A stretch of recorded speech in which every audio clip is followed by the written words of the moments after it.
안녕하십니까. 물류관리사, 물류관리론 공부하시겠습니다. 원래 그 물류관리론은 물류 영역 전반에 거친 내용들을 다 포함하고 있는 그런 과목입니다. 그렇기 때문에 물류에 관한 가장 기본적인 내용들 중심으로 나와가지고 문제는 어렵지 않습니다. 그냥 편하게 정리해 가시면 되겠습니다. 먼저 챕터 1에서 물류관리론의 챕터 1에서 물류관리의 전반적인 내용들이죠. 물류관리 총론이라고 되어 있습니다. 그래서 여기서 이제 물류관리에 관한 가장 일반적인 내용들 정리해 보시는데, 가장 초보적인 내용들이고 입문에 해당하는 부분인데도 불구하고 시험에서는 꾸준히 나오고 있습니다. 그 이유가 뭐냐면 시험 범위가 넓지 않으니까요. 왜냐하면 이제 원래 물류관리론 안에 보관화역론, 화물운송론 다 포함되는 건데 그 내용을 다 다른 과목으로 빼나가니까 이 자체에는 가장 기본적인 내용들만 남은 겁니다. 그래서 그 내용들 중심으로 이제 정리해 보시면 되겠고, 그리고 우리가 물류관리사 과목이 몇 개 나눠져 있지만 완전히 분리가 된 게 아닙니다. 그래서 우리가 물류관리론 과목, 물류관리론 공부하지만 보관화역론에서도 다른 과목 문제가 나오고 또 화물운송론에서도 다른 과목도 문제가 나옵니다. 그렇기 때문에 특히 그 화물운송론하고 국제물류론 같은 경우에는 상당 부분이 중복되어 있죠. 그렇기 때문에 전체를 갖다 총괄해 가지고 정리하시면 되겠고, 그 출발점이 바로 물류관리론입니다. 그래서 그 기본적인 내용들 정리하시면 충분히 고득점 하시고 합격하실 수 있습니다. 자, 그렇게 정리하시면 되겠습니다. 제일 먼저 코어 1 해가지고 물류의 개요가 나와 있습니다. 물류가 무엇인가 하는 거 이해하시면 되겠죠. 제일 먼저 나오는 게 물류에 대한 정의가 나옵니다. 우리가 물류라고 해서 얘기가 나오는데, 물류라고 하는 개념을 포괄하는 보다 넓은 의미의 용어가 유통이라고 하는 겁니다. 그리고 유통이라고 하는 것은 우리가 이 경영 관리 중에서 어디에 포함되느냐 하면 마케팅에 포함되는 거예요. 넓게는. 그래서 우리가 그 경영의 기능, 원래 이 개별 기업, 사실 물류라고 하는 것은 모든 기업에 다 필요한 거예요. 어떤 기업이든 간에 물류 활동이 다 연계가 되어 있습니다. 그래서 우리가 경영 기능 얘기할 때 기업의 가장 중요한 경영 기능은 생산 그리고 마케팅 아니에요. 생산과 마케팅인데 바로 물류라고 할 때는 그 중에서 마케팅과 관련된 내용들입니다. 그것도 별도로 나옵니다만, 우리가 마케팅이라고 할 때 마케팅은 원래 생산된 제품, 재화나 서비스를 갖다가 소비자에게 내려보내는, 소비자에게 보내는 이런 흐름을 갖다가 관리하는 게 마케팅이에요. 그래서 우리가 마케팅이라고 할 때 가장 중요한 요소를 갖다가 마케팅 요소라고 해가지고 4P가 있습니다. 마케팅 요소 4P. 이거 다 아시죠? 마케팅 요소 4P가 뭐가 있죠? 제일 먼저 프로덕션, 제품이 있습니다. 제품이 있고, 그다음에 두 번째는 가격 관리가 중요하죠. 프라이스가 들어가요. 제품에 대한 가격을 어떻게 정할 것인가 하는 것이 필요하고, 또 여러 가지 가격 전략이 있지 않습니까? 그 다음에 이제 세 번째 나오는 게 플레이스입니다. 플레이스가 바로 뭐예요? 장소 얘기하는 건데, 그 장소라고 하는 게 바로 뭐예요? 이게 유통을 얘기하는 겁니다. 그러니까 생산된 제품을 소비자에게 내려보내는 경로 얘기하는 거예요. 경로. 그래서 되게 생산자로부터 유통업자 거쳐가지고 소비자에게 넘어가잖아요. 그 경로를 갖다가 얘기하는 게 바로 플레이스라고 하는 거예요. 그래서 우리가 플레이스를 갖다가 경로라고 하지만 또 장소라고 하지만 이게 바로 우리가 얘기하는 유통을 얘기하는 것입니다. 마지막으로 이제 프로모션이 있죠. 프로모션 해가지고 여러 가지 소비자한테 알리는 겁니다. 광고를 한다든가 PR이라든가 인적 판매 이런 걸 통해서 소비자에게 알리는 게 프로모션 해가지고 네 가지를 갖다가 마케팅 요소 4P라고 하는 거예요. 이것도 별도로 시험 문제 나옵니다. 우리가 물류와 마케팅 해가지고 그 마케팅에서 또 언급되는 건데, 일단은 우리가 물류라고 하는 용어의 뜻을 알아야 되기 때문에 바로 플레이스. 그래서 물류라고 하는 것은 마케팅 요소 4P 중에서 뭐와 관련이 있다? 플레이스와 관련이 있습니다. 그러니까 이제 플레이스라고 하는 것이 바로 유통을 얘기하는 건데, 그럼 여기서 그 유통을 얘기를 할 때 유통에도 두 가지가 있습니다. 유통이라고 하는 게 생산된 제품을 갖다가 소비자에게 내려보내는 그 경로를 갖다 관리하는 건데, 유통이라고 할 때도 두 가지를 갖다 언급을 해요. 그 두 가지가 뭐냐 하면 유통에도 상적 유통이 있고요. 또 한 가지가 물적 유통이 있습니다. 자, 상적 유통은 일본 책에서는 많이 쓰는 용어인데 줄여가지고 상류라고 합니다. 상적 유통을 줄여가지고 상류. 물적 유통, 이거 줄여서 뭐라고 할까요? 물류라고 하면 되겠죠. 그래서 우리가 얘기하는 물류라고 하는 것이 바로 물적 유통을 얘기하는 건데, 그 두 가지 차이점도 시험 문제 언급이 됩니다. 여기서 우리가 상적 유통 또는 상류라고 할 때는 뭘 얘기하는 거냐면 계약이 체결돼. 매매 계약. 그래서 매매가 이루어지면서 당연히 뭐예요? 소유권이 이전되잖아. 제품의 소유권. 소유권이 생산자로부터 소비자에게 넘어가는 이것이 바로 상적 유통이라고 하는 겁니다. 그래서 유통을 둘로 구분해 가지고 상적 유통이라고 할 때는 바로 소유권의 이전, 매매를 통한 소유권의 이전을 갖다 의미하는 것이고, 자, 소유권이 이전되면 그와 함께 동시에 뭐예요? 자, 상품이 움직이잖아요. 상품이 움직이는데 그 상품이 움직일 때 뭐예요? 자, 운송도 해야 되고, 운송이 있고, 또 중간에 보관도 해야 되고, 또 상품 유통이 시작될 때 포장도 해야 되고, 여러 가지 그 정보 흐름도 있어야 되는 거죠. 이것들이 바로 뭐냐? 자, 물류라고 하는 거죠. 그래서 우리가 물적 유통이라고 할 때는 물자의 흐름을 얘기한다 생각하시면 됩니다. 물자의 흐름. 우리가 여기서 류자, 옛날엔 그 한자를 많이 썼는데 지금 한자 안 쓰니까 전혀 배우지도 않았고, 그래서 요 류라고 하는 거 있죠. 유통이라고 할 때 류라고 하는 게 이게 바로 흐름을 얘기하는 것입니다. 흐름이라고 해서 영어다 플로우라고 하는 거예요. 자, 플로우는 뜻은 아시겠죠? 한자로 쓰면 뭐 도움이 안 되겠지만, 이렇게 해서 류자인데 이게 바로 흐름을 얘기하는 것입니다. 그래서 물류는 물자 흐름. 그래서 우리가 물자가 흘러가려면, 생산자로부터 소비자로 물자가 흘러가려면 중간에 운송이 있어야죠. 보관도 있어야죠. 제일 먼저 이거 하기 전에 포장을 해야죠. 또 그다음에 이거 말고도 또 하역도 있어야 되고요. 자, 이런 것들이 바로 물자 흐름 해가지고 물류다. 그렇게 이해하시면 되겠습니다. 일단 상류와 물류 구분하시는 거 필요합니다. 상적 유통이라고 할 때는 소유권의 이전만 의미하는 것이고, 그다음에 물자 흐름을 관할하는 게 물류. 그래갖고 운송, 보관, 하역, 포장, 정보 이런 것들이 포함된다는 걸 확인하고 지나가시면 되겠습니다.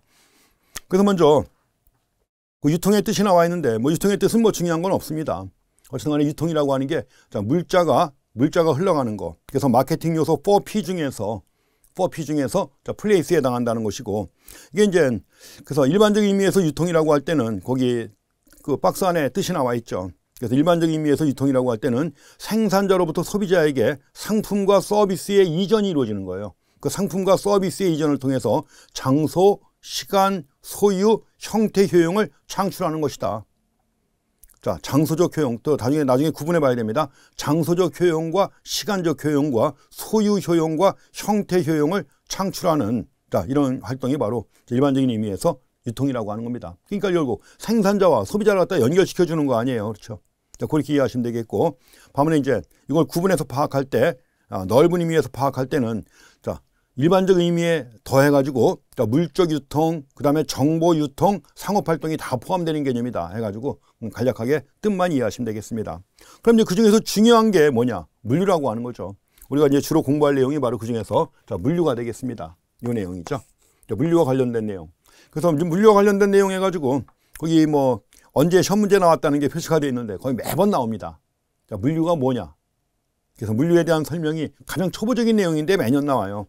먼저 물류라고 할 때는 첫 번째는 뭐예요? 물적 유통을 줄임말이에요. 그래서 물적 유통, 이걸 줄여가지고 물류라고 하는 거죠. 여기다 피지컬 디스트리뷰션이라고 합니다. 약자보다 이제 PD라고 하는 약자 쓰기도 합니다. 피지컬 디스트리뷰션 해가지고, 생산에서 소비에 이르는, 자, 물자 흐름을, 자, 물류라고 하는 것이다. 그리고 이제 전통적 개념 해갖고 나와 있었고 한데, 원래 물류라고 하는 용어 해가지고 많이 쓰는 용어 중에 하나가 로지스틱스라는 용어가 쓰여요. 로지스틱스. 갖고 요 말은 원래 프랑스에서 나온 용어인데, 로지스티크에 갖고 나온 용어입니다. 근데 이제 프랑스에서는 이걸, 자, 군사 용어예요. 병참이라고 합니다. 군사 용어 해가지고 병참 또는 군수라고 하는 거 있죠. 이게 바로 이제, 자, 병참 해가지고 로지스틱스라는 개념이 도입돼가지고, 자, 물자 흐름 해가지고 범위가 넓어진 겁니다. 원래 물류 개념도, 자, 옛날에는 이제 물적 유통이라고 해서 간단하게 쓰였던 건데, 개념이 좀 더 확대가 돼가지고 나온 게 로지스틱스. 그 다음에 이 개념이 좀 더 확대가 돼가지고 나온 게 오늘날 뭐예요? 공급 사슬 관리까지 확대가 된 겁니다. 이 개념도 뒤에 가면 언급이 됩니다만, 지금 이게 언급이 됐으니까 간단하게 이 물류 개념의 변천이라고 흔히 나와요. 시험 문제 나올 때. 시험 문제 나올 때는 저 물류라고 하는 개념의 변천 이렇게 나옵니다. 물류 개념의 변천. 해가지고 제일 먼저 쓰인 게 바로 물적 유통이에요. 글자 그대로. 제일 먼저 쓰인 게 물적 유통 해가지고 약자로다가 PD라고 했고요. 그 다음에 이걸 줄여가지고 이제 우리가 물류라고 했던 거 아니에요. 제일 먼저 나온 게 물적 유통 개념. 근데 물적 유통이라고 하는 이 개념이 쓰일 때 과거에 60년대, 70년대까지 이 용어가 쓰였던 겁니다. 그래가지고 물적이통이라고 할 때는 제일 중요한 게 뭐냐 하면 원래 우리가 물류관리의 목표가 두 가지가 나옵니다. 앞으로 항상 그건 염두에 두셔야 돼요. 우리가 보관을 공부하건 뭘 공부하건 간에 물류관리의 궁극적인 목표는 두 가지가 있습니다. 하나는 뭐냐? 물류비를 절감하는 거예요. 그러니까 오늘날 과거에는 거의 관심 없던 분야입니다. 기업의 경우에도. 그러니까 기업의 경영활동을 얘기할 때도 과거에는 물류에 대해서는 관심을 거의 안 뒀던 거예요. 그런 것이 이제 90년대, 2000년대 들어와가지고 물류에 대한 관심이 엄청 많이 높아졌고 물류 관심이 높아지면서 뭐요? 대학에서도 물류학과가 생겼습니다. 물류학과가 생겨가지고 제가 있는 대학에서도 요새 플랜카드 붙여놓은 게 있습니다. 플랜카드 붙여놨는데 원래 그 학과 이름인데 그걸 내가 걸고서 20주년 기념 뭐 행사한다 해가지고 많이 붙어 있는데 그렇게 된 거예요. 얼마 안 됐습니다. 대학에서도 학과가 만들어진 게. 그래서 그만큼 이제 물적유통 개념 해가지고 관심을 두기 시작한 게 그때. 그래서 주로 1960년대, 70년대, 80년대 이때만 해도 이 개념이 주로 쓰였던 건데 여기서는 관심 둔 게 오직 뭐냐? 물류비를 절감하는 데만 관심을 뒀던 겁니다. 이게 처음에는 여기서 주로 물류비 절감에만 관심을 뒀던 거예요. 물류비 절감에만 초점을 둔 이런 개념입니다. 그래서 어떻게 하면 이제 전체 물류 관리를 합리화해가지고 물류비를 절감할 것인가 여기에만 관심을 뒀던 게 물적유통이에요. 그런 것이 1990년대 들어와가지고 등장한 개념이 뭐냐? 번호 붙이기는 그렇고요. 요게 이제 요 개념 다음으로 해가지고 1990년대 들어와가지고 많이 쓰이기 시작한 용어입니다. 뭐예요? 로지스틱스입니다. 그전에는 거의 안 쓰였던 용어예요. 로지스틱스. 이것도 물류죠. 가지고 지금은 물류 기업체들 앞에다가 로지라는 말 많이 붙이죠. 무슨 로지, 무슨 로지. 이때부터 쓰이기 시작한 겁니다.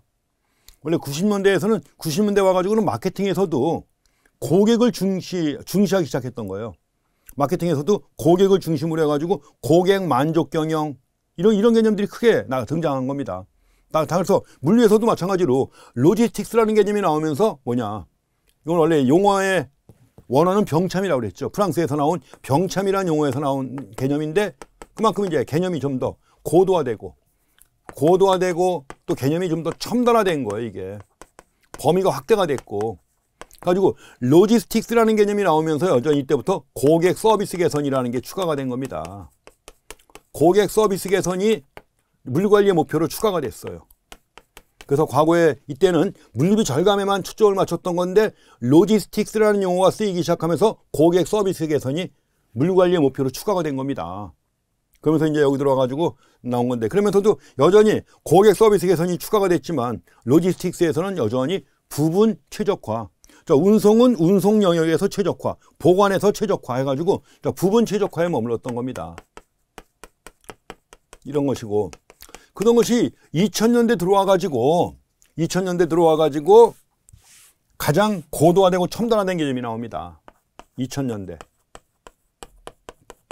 바로 뭐냐? SCM이라고 하는 겁니다. 공급사슬관리라는 거예요. 공급사슬관리. 그래서 이 개념은 서플라이 체인 매니지먼트라고 하는 개념이에요. 가지고 공급사슬관리가 나오면서 이제 전체 최적화를 추구하는 겁니다. 여기서도 여전히 물류비 절감, 고객 서비스 개선을 추구하면서도 뭐요? 전체 최적화예요, 이제. 그걸 갖다 추구하는 이런 개념으로 확산된 겁니다. 그래서 우리가 공급사슬관리에서는 공급사슬이니까 공급자로부터예요. 원래 공급사슬관리에서는 앞으로 계속 나올 얘기지만 가장 상위에 공급자가 있어요. 가장 상위에 공급자가 있고 그 아래 제조업자가 있고 그러니까 여기서 얘기하는 공급자는 뭐 얘기하는 거예요? 부품이나 여러 가지 자재를 갖다 공급하는 이런 거 얘기하는 겁니다. 그 다음에 제조업자, 그 다음에 유통업자, 그 다음에 소비자로 이어지는 거예요. 이렇게 해가지고 긴밀하게 협력하는 겁니다. 그래가지고 여기 네 주체가 크게 나와 있는데 네 주체 간에 뭐예요? 긴밀한 협력이 이루어지는 거예요. 그래서 흔히 갖다가 전략적 제휴라고 하죠. 우리가 전략적 제휴라는 표현을 쓰죠. 전략적 제휴를 갖다가 체결한다 해갖고 이걸 흔히 파트너십을 갖다 구축한다고 그래요. 파트너십을 갖다 구축한다 이렇게 얘기합니다.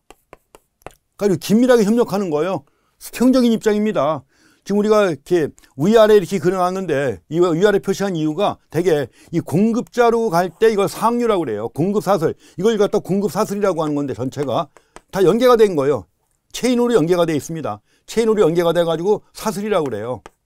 공급 사슬인데 이 공급 사슬에서 맨 위에 있는 공급자 이걸 갖다가 상류라고 불러요. 이걸 하류라고 하고 그렇기 때문에 상류, 하류 이렇게 부르기 때문에 이렇게 쓴 겁니다. 옆으로 안 쓰고. 근데 관계는 뭐예요? 수평적 관계예요. 전략적 지위를 맺고 긴밀하게 협력하는 관계란 말이에요. 그러니까 당연히 뭐죠? 수평적 협력 관계죠. 수직적 관계가 아니라 수평적 협력 관계라고 하는 거 이해하셔야 됩니다. 그래서 이제 요게 하나의 특징이고, 그리고 나서 파트너십을 갖다 구축한 다음에는 뭐예요? 중요한 게 실시간 정보를 갖다 공유합니다. 실시간 정보를 갖다 공유하고, 실시간 정보를 갖다 공유한 다음에 콜래버레이션, 협력하는 거예요. 이게 바로 공급사슬 관리를 공부할 때 앞으로 계속 이어질 핵심적인 내용입니다. 공급사슬 구성원들 간의 전략적 제휴, 파트너십 관계를 갖다 구축한 다음에 실시간 정보를 갖다 공유하고 협업한다 이거예요. 그리고 요 관계를 갖다가 이렇게 해서 한번 체크해 보시면 되겠습니다. 그래가지고 처음에는 물적 유통에서 90년대 로지스틱스에서 2000년대 SCM으로 고도화되고 첨단화된 거예요. 가지고 물류관리 교과서도 예전에 이때 나왔던 교과서는 제목이 다 물류관리 교과서 제목이 물류관리론이에요. 아니면 물류관리, 일본에서 나온 책, 국내에서 나온 책 다 제목이 물류관리. 어쩌다가 물류관리 원론 이런 책이 나온 적이 있습니다. 그런데 2000년대 중반 이후에 나온 책은 교과서 제목이 다 뭐예요? 공급사슬 관리예요. SCM. 이게 옛날에 물류관리론 제목입니다. 그래서 그만큼 개념이 고도화되고 첨단화되어 왔다는 걸 일단 이해하고 지나가셔야 되는데 이 내용은 계속 나올 얘기니까 지금 시간이 걸려도 잠깐 말씀을 드린 그런 내용입니다. 그래서 물류라고 해서 처음에는 물적 유통 용어가 쓰이다가 이것이 90년대 와가지고 병참, 군사 용어입니다. 병참이라는 용어여가지고 로지스틱 개념이 도입돼가지고 범위가 넓어지고 또 뭐예요? 개념이 첨단화됐다는 거죠. 그렇게 이해하시기 바랍니다. 그래서 거기 뭐 더 알아보기 해가지고 개념도 나와 있는데 한번 읽어보시면 됩니다. 로지스틱스라는 개념, 원료 준비, 생산, 보관, 판매에 이르는 전 과정, 전체 공급사슬이죠. 이 과정에서 물적 유통을 가장 효율적으로 수행하는 시스템이다. 그 종합적 시스템이에요. 물적 유통보다는 개념이 고도화되고 첨단화된 겁니다. 물적 유통보다는 개념이 고도화, 첨단화된 그런 개념. 그리고 관리의 범위도 넓어지고요. 그런 개념으로 이해하시면 되겠습니다. 가지고 이제 로지스틱스하고 물적 유통과 비교한다면 로지스틱스라고 할 때는 기업 내 물류 효율화, 정보 시스템의 통합을 추구하는 거예요.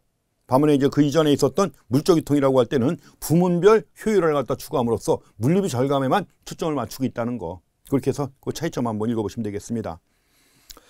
자, 그리고서 그 리을에 나와 있는 얘기도 한번 다 말씀드린 내용인데 한번 읽어보시면 되겠습니다. 자, 기업이 상품을 생산한 다음에 고객에게 넘길 때까지죠. 고객한테 넘길 때까지의 과정에서 장수적 효용, 시간적 효용을 창출하는 거예요. 장수적 효용과 시간적 효용을 창출하는 재반 활동이다. 가지고 기업이 추구하는 목표는 이윤의 극대화인데 이윤을 극대화하려면 뭐예요? 비용을 절감해야죠. 물류비를 절감해야 될 것이고 또 이윤을 극대화하려면 고객 서비스를 개선해야만 고객이 많이 구입할 거 아니에요. 판매를 늘리는 거 아니에요. 비용을 절감하고 판매를 늘리면 이윤은 증가하게 돼 있는 것이죠. 그래갖고 이런 것들을 갖다가 계획, 집행, 통제하는 일련의 프로세스다 나와 있습니다. 그 다음에 또 한 가지 정의가 나와 있는데 그 미음의 정의가 나와 있습니다. 이 정의는 물류정책 기본법에 나와 있는 정의입니다. 우리가 물류정책 기본법 이제 공부하셨겠죠. 물류 관련 법규 중에서 제일 먼저 나오는 게 물류정책 기본법입니다. 물류정책 기본법이고 이제 법을 갖다 공부하시면 다 아시겠지만 원래 법의 경우에는 모든 법이 제1조 가로에 놓고 목적이 나와요. 이 법의 목적. 그리고 2조 가로에 놓고 정의 이렇게 나옵니다. 그 2조에 나와 있는 정의가 뭐냐? 이 법에서 사용하는 용어에 대한 정의를 제시하는 거예요. 제2조에.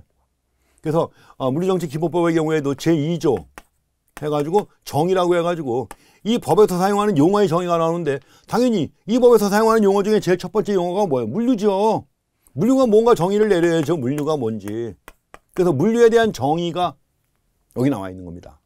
근데 그 정의 세 줄로 나와 있는데 그 세 줄 안에 우리가 물류를 통해서 공부해야 할 내용이 완전히 다 요약해서 집약되어 있어요.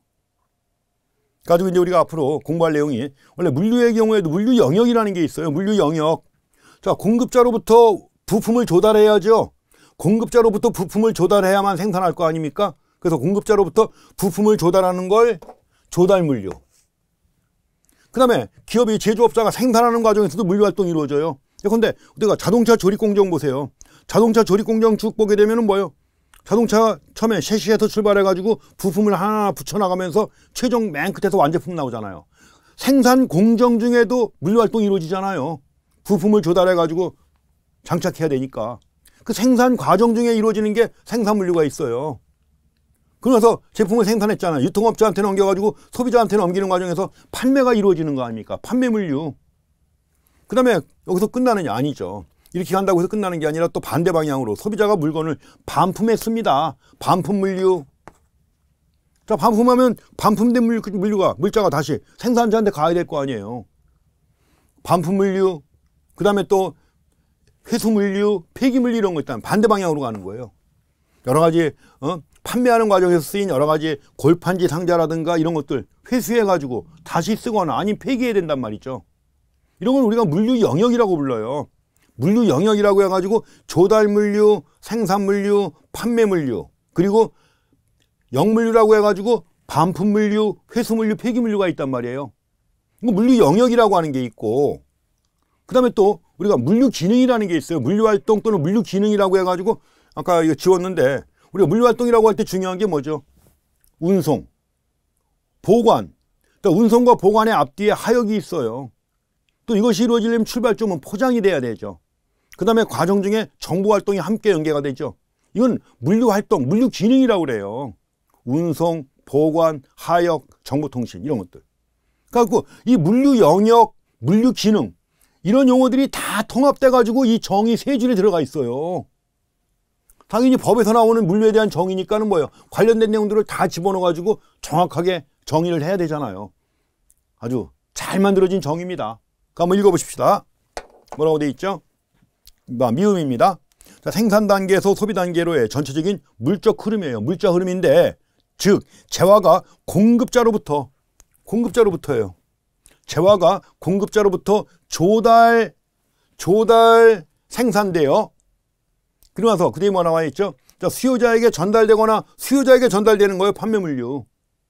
전달되거나 또 영물류가 있습니다. 소비자로부터 회수되어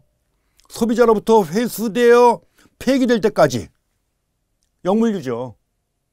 그래가지고 조달물류, 생산물류, 판매물류, 영물류까지 해가지고 그 몇 자로다가 다 정리가 돼 있어요.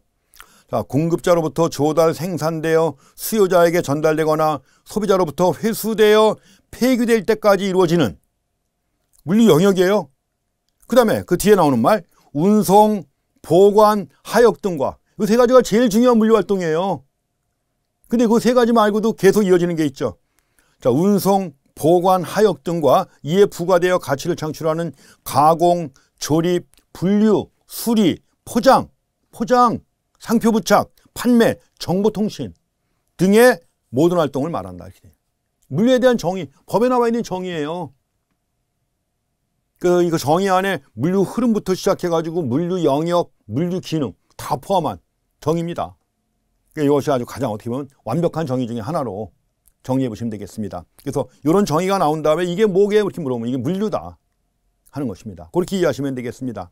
그래서 일단 자, 유통 그리고 물류에 대해서 용어 정리해 봤고 그 개념의 변천도 또 나오겠지만 일단 한번 확인하고 지나가시기 바랍니다. 그리고 나서 우리가 이제 오늘날 공급사슬 관리라고 할 때 공급사슬의 관리의 핵심이 이런 것이다 하는 걸 정리하고 지나가시면 되겠습니다.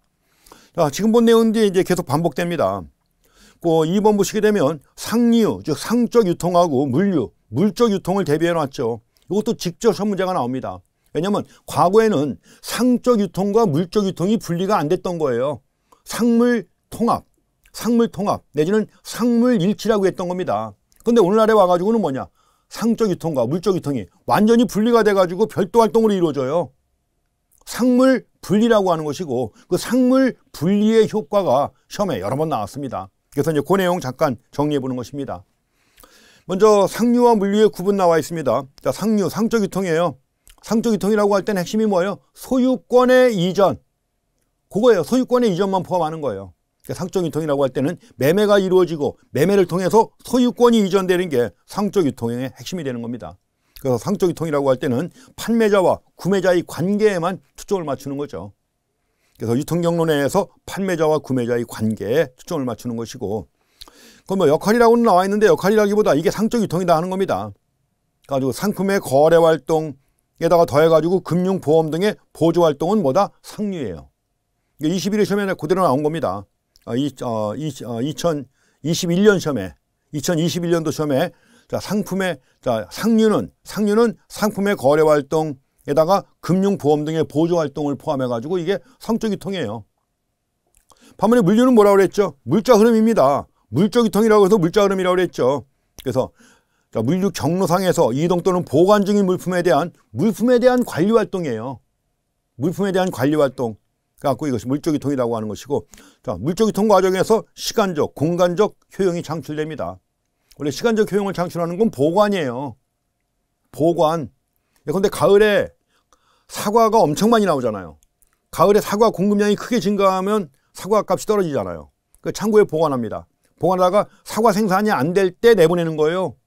일정 기간 보관했다가. 그럼 비싸게 받을 수 있잖아요. 바로 뭡니까? 시간의 흐름을 갖다가 일정하게 맞추는 거죠. 시간적 효용을 창출하는 거죠. 반면에 운송은 예컨대 서울에서 대전으로, 대구로, 부산으로 뭐죠? 장소적 효용을 창출하는 건 운송이죠. 그러니까 앞으로 계속 나올 겁니다. 근데 이것도 바꿔놓고 난 다음에 틀린 거 고르시오 이렇게 나와요. 얼마나 고마워요. 자, 보관은 시간적 효용을 창출하는데 장소적 효용을 창출한다 이렇게 해놓고서 틀린 거 찾아라. 이런 문제가 꽤 나옵니다. 다시 한번 얘기합니다. 보관은 시간적 효용을 창출합니다. 그 다음에 운송은 장소적 효용을 창출해요. 기본적으로. 그렇지만 이제 뒤에 가면 따로 나오지만 운송의 경우에는 장소적 효용을 창출하면서 동시에 시간적 효용도 창출한다는 게 뒤에 가면 나올 겁니다. 왜냐하면 운송 중에 재고 보관이 또 이루어져요. 그렇기 때문에 이제 운송이 창출하는 것은 주로 장소적 효용이지만 동시에 시간적 효용도 창출한다는 게 언급이 됩니다. 그 얘기들 다 시험에 늘 나오는 내용들입니다. 그래서 물류의 기능, 시간적, 공간적 효용 가치를 창출한다는 거 확인하시고, 기타 이거 말고도 이제 화물 정보의 전달 및 활용, 또 보관, 판매를 위한 포장도 다 물류에 포함되는 거 아니에요. 포장이라고 하는 게 물류의 시발점이에요. 가지고 다 물류 활동에 포함되는 겁니다. 구분하시겠죠? 그래서 내용 정리해 보시고. 근데 이제 과거에는 상적 유통과 물적 유통이 구분이 안 됐던 겁니다. 예컨대 회사 영업부가 있으면 영업부에서 바이어 만나가지고 계약을 체결해요. 계약을 체결하면 소유권이 이전되는 거 아니에요. 근데 그 영업부에서 계약을 체결한 다음에 물자 유통까지도 영업부가 다 했어요. 별도로 물류부서가 없이 영업부에서. 이럴 때는 당연히 상물, 융합이죠. 상물이 일치가 돼 있던 거죠. 근데 근래 들어와가지고는 상물 분리가 이루어지고 있습니다. 그 상물 분리와 관련된 내용도 시험 문제 꾸준히 나오고 있습니다. 그래서 상물 분리라고 나와 있는데 용어 한번 보시죠. 자, 물류 합리화를 위해서 상적 유통과 물적 유통을 구분하여 운영하는 겁니다. 상적 유통 따로, 물적 유통 따로. 가지고 기업체 같은 경우에도 상적 유통은 영업부에서, 물적 유통은 물류부서에서 담당해요. 가지고 이제 물류 활동의 전문화가 이루어지는 거라고 볼 수 있죠. 더더구나 이제 상권이 확대가 되고 또 무게나 부피가 큰 제품일수록 상물 분리의 필요성이 높아지고 있다는 거죠. 그만큼 물류의 전문성이 요구가 된다는 얘기예요. 영업부에서 그냥 대충 할 수 있는 게 아니라는 거죠. 그렇기 때문에 그만큼 물류의 전문성이 요구가 됨에 따라 상물 분리가 이루어지고 있다. 그럼 이제 상물 분리의 효과가 나와 있죠. 그 내용이 시험 문제에 직접 여러 번 나왔던 겁니다. 상물 분리의 효과 한번 읽어보시면 됩니다. 첫 번째, 영업, 마케팅, 물류 활동에 각각 전문화가 이루어지는 거 아니에요. 영업은 영업대로, 물류는 물류대로. 전문화가 이루어짐으로써 효율성과 생산성을 높일 수 있죠. 가지고 이제 상류라고 할 때는 판매자와 구매자의 관계, 소유권의 이전이니까 판매자와 구매자의 관계만 초점을 맞추는 것이고, 물류라고 할 때는 물품 관리 활동, 운송, 보관 중 관리 활동에 초점을 맞추는 거죠. 그 다음에 지점이나 영업소의 수주를 통합할 수 있습니다. 수주라고 나왔는데 그 수주라고 하는 거 주문 얘기하는 겁니다. 앞으로도 용어에서 주문인데, 주문하는 거 다 아시죠? 영어다 오더라고 하는 건데, 오더를 갖다가 주문을 받는다 해가지고 수주라고 합니다. 그래서 이제 기업 입장에서 쓰는 거예요. 기업 입장에서. 자, 주문하는 소비자 입장에서 볼 때는 그냥 주문이에요. 근데 회사 입장에서는 그 주문을 받은 거 아니에요. 주문을 받았기 때문에 수주라고 쓰는 겁니다. 그래서 수주라는 용어는 자, 이 기업 입장에서 볼 때는 수주. 그리고 주문자 입장에서 볼 때는 주문이라고 하는 용어인데 두 가지 용어가 섞여서 같이 쓰고 있습니다. 근데 이제 수주라는 용어에 낯설어 하시는 분들이 꽤 있더라고요, 보니까. 그래서 자, 수주, 바로 주문 얘기하는 것입니다. 가지고 지점이나 영업소의 주문을 다 통합해서 관리하는 거예요. 여러 지점, 여러 영업소의 주문을 통합해가지고 물류부서에서 관리하는 겁니다. 그렇게 함으로써 배송 차량의 적재율 향상, 2달 기간의 단축이 이루어집니다. 배송 차량의 적재율. 왜냐면 여러 지점이 주문받은 걸 갖다가 여러 지점에서 주문받은 걸 갖다가 한 차에 가득 실어가지고 보낸단 말이에요. 그러니까 당연히 적재율이 높아지겠죠. 이거 굉장히 중요한 겁니다. 배송 차량의 적재율 향상, 조달 기간의 단축이라고 되어 있는데 자, 조달 기간 용어도 좀 확인하고 지나가셔야 됩니다.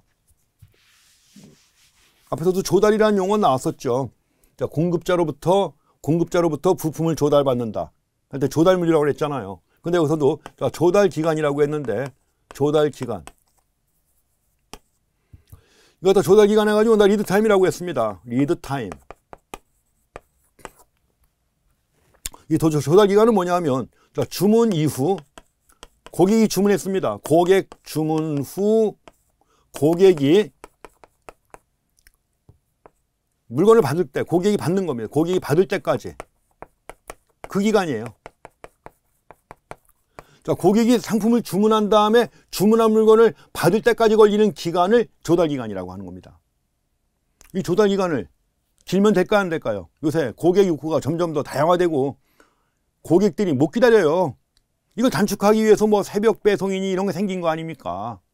그래서 그만큼 조달 기간이 단축되면 요게 단축되면 그만큼 고객 서비스가 개선되는 거예요. 고객 서비스가 개선되는 거예요. 그렇죠?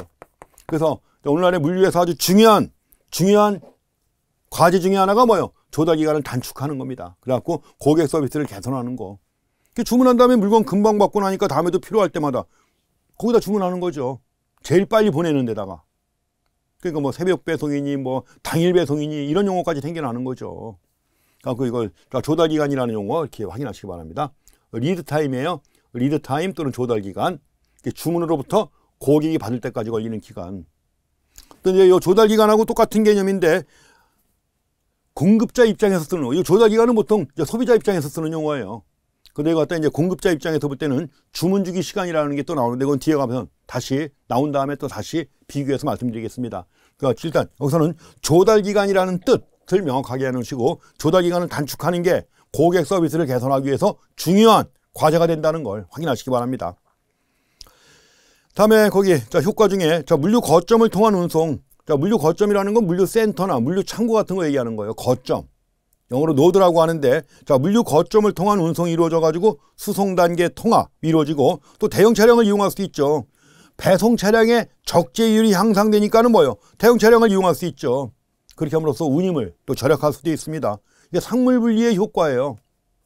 그 다음에 또 물류 활동을 편리하게 수행할 수 있는 물류 거점을 확보함으로써 하역의 기계화도 이루어지고 하역이라고 하는 단어도 일단 그 뒤에 나옵니다만 하역은 화물을 다루는 거예요. 화물을 다룬다 이런 얘기입니다. 화물을 다루는 사람의 일. 원래 사람의 일을 얘기할 때 뒤에다 역자 붙이잖아요. 용역, 병역 이런 말 있죠. 병역. 나라를 지키는 사람의 일, 병역이에요. 그러니까 여기서 하역이라는 것도 화물을 다루는 사람의 일을 얘기하는 건데 운송을 하려면 차에다가 싣고 내리고 해야죠. 차에다가 싣고 내리고 다 하역입니다. 보관하려면 창고에다가 넣고 꺼내와야죠. 이게 다 하역이에요. 그래서 이제 하역도 보관의 앞뒤에도 하역이 있고 운송의 앞뒤에도 하역이 있어가지고 하역이라는 것도 매우 중요한 역할을 갖다 하는 겁니다. 근데 하역을 갖다가 원래 하역이라는 게 사람의 힘이 가장 많이 들어가는 게 하역이에요. 차에다가 올리고 내려야 되잖아요. 창고에 넣고 꺼내야죠. 다 사람이 하는 일이죠. 기계화가 절대적으로 필요하죠. 그래서 하역의 기계화라든가 창고의 자동화를 추진할 수 있다는 거죠. 그 다음에 또 상물 분리의 효과 또 한 가지, 재고를 집중적으로 관리할 수 있습니다. 몇 군데 거점에다가 물류 거점, 물류센터인데 물류센터에 와가지고 재고를 갖다가 집중적으로 관리함으로써 재고 편제나 재고의 과부족을 해소할 수 있다는 겁니다. 자, 그리고 나서 이제 기계와 자동화 촉진도 이루어지죠. 당연히 거점에다가 중점적으로 관리하니까, 거점에서 중점적으로 관리하니까 기계와 자동화 도입이 용이하죠. 나가서 비용 감소, 물리 비용의 감소, 그 다음에 서비스의 향상, 고객 서비스 개선 다 이루어지는 겁니다. 상물 분리를 통해서 물류 관리의 목표라고 할 수 있는 물리비 절감, 고객 서비스 개선이 다 이루어져요. 그러니까 이게 아주 중요하게 트렌드로서 자리 잡고 있는 거죠. 나가서 물류 합리화를 이룰 수 있다. 자, 그렇게 정리해 보시기 바랍니다. 일단 물류의 정의 개념 정의했는데 앞으로 볼 내용들 상당히 많이 지금 우리가 커버했습니다. 다음에 이제 물류의 기본적 기능 나오는데 한번 쭉 읽어보시면 됩니다. 아까 우리가 물류 활동이라고 할 때 핵심되는 게 물류 활동, 뒤에 가면 또 나옵니다. 물류 활동 또는 이거 갖다가 이제 물류 활동이라고도 하고 물류의 기능이라고도 그래요. 또 이거 갖다 물류의 기능이라고도 하는데 가장 중요한 거 뭐예요? 운송. 보관이 있습니다. 운송의 앞뒤, 보관의 앞뒤에 뭐가 있다고 그랬죠? 하역이 있다고 그랬죠. 그 다음에 운송 보관이 이루어지려면 물류활동의 출발점인 포장이 있습니다. 그러면 물류활동 중에 함께 이루어지는 게, 물자 흐름과 함께 이루어지는 게 뭐가 있죠? 정보 흐름이 있죠. 관리가 있고. 이게 핵심이에요. 말씀을 통해서 우리가 운송을 통해서 창출되는 게 뭐죠? 여기서 일로 옮기는 거예요. 운송을 통해서 창출되는 게 장소적 효용. 이게 핵심인데 장소적 효용뿐만 아니라 뭐예요? 더하기 시간적 효용도 창출됩니다. 운송 중에 재고 보관이 이루어져요. 그런데 우리가 해상 운송을 한다. 해상 운송. 배를 통해서 운송하는 거 아니에요? 한 달, 두 달 걸립니다. 한 달, 두 달 동안 재고 보관하는 거 아니에요? 시간적 효용도 함께 포함이 돼요, 이게. 자, 보관은 시간적 효용. 하역은 직접적으로 효용을 창출하는 건 없죠. 근데 하역은 이렇게 얘기합니다. 자, 장소적, 시간적 효용 창출을 지원하는 역할을 하는 거예요. 효용 창출을 지원하는 역할. 시험 문제 많이 나온 얘기입니다. 하역이라고 하는 것은 차에다가 싣고 내리고 하는 거예요. 꺼내고 창고에서 꺼내오고. 그러니까 하역은 직접적으로 창출하는 효용은 없는 거예요. 직접적으로 창출하는 효용은 없고 대신 뭐예요? 장소적, 시간적 효용의 창출을 지원하는 역할을 한다는 거. 이거 주의해서 봐주시기 바랍니다. 이걸 지원하는 역할을 하는 거예요. 시험 문제 많이 나온 얘기입니다. 하역은 직접적으로 창출하는 효용은 없지만 시간적 효용, 장소적 효용의 창출을 지원하는 역할을 한다는 거. 그 다음에 포장이 있어야만 운송, 보관 다 이루어지는 거니까 포장은 물류의 시발점이다. 그 정보라고 하는 것은 물자 흐름과 동시에 정보 흐름이 함께 이루어져야 한다는 거죠. 그래서 이 창출하는 효용해가지고 가장 중요한 게 뭐예요? 장소적 효용. 두 번째, 시간적 효용. 또 우리가 장소적, 시간적 효용 창출을 통해서 수급 조정이 이루어져요. 수요 공급의 조정이죠. 우리가 수급 조정이라고 할 때는 뭐예요? 시간적으로 수급 조정도 있고 장소적으로 수급 조정이 있는 겁니다. 결국 이걸 통해서 수요 공급의 조정이 이루어져요.